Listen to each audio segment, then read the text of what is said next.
প্রচণ্ড গরমে যখন নগরবাসী অতিষ্ঠ বলতে পারেন, এই সময় আল্লাহর বিশেষ রহমত, এক পশলা বৃষ্টি এবং মোটামুটি একটা যে ভ্যাবসা গরম কাজ করছিল গত কিছুক্ষণ ধরে, সেই ভ্যাবসা গরমটা কিন্তু এখন নেই এবং আলহামদুলিল্লাহ খুব ভালো লাগতেছে এবং ঠান্ডা ঠান্ডা একটা কুল একটা এনভায়রনমেন্ট চলছে। আর এই ঠান্ডা ঠান্ডা কুলের মধ্যে দিয়েই বাসায় ফেরার সময় হয়ে গেছে। বৃষ্টির মধ্যে আটকা পড়ছিলাম বেশ খানিকটা সময় বৃষ্টির জন্য।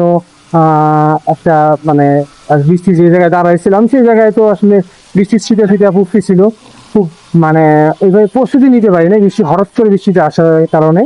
যাই হোক, যদি এখন যদি বাসায় থাকতাম ওই দিক থেকে এই মুহূর্তে, তাহলে জামা কাপড় বা ব্যাগটা রেখে আমি তাহলে একটু বৃষ্টির মধ্যে একটু ভিজে একটা মোটামুটি ভালো একটা ফিল নিতে পারতাম, কিন্তু যেহেতু সাথে ব্যাগ ছিল প্লাস অফিসের কাপড় চোপড় পরা, যার কারণে আসলে ফিল হওয়ার সুযোগটা ছিল না, যার কারণে শুধু বৃষ্টিটা দূর থেকে দেখেই গিয়েছি, আর অনুভব করার সুযোগ হয়নি।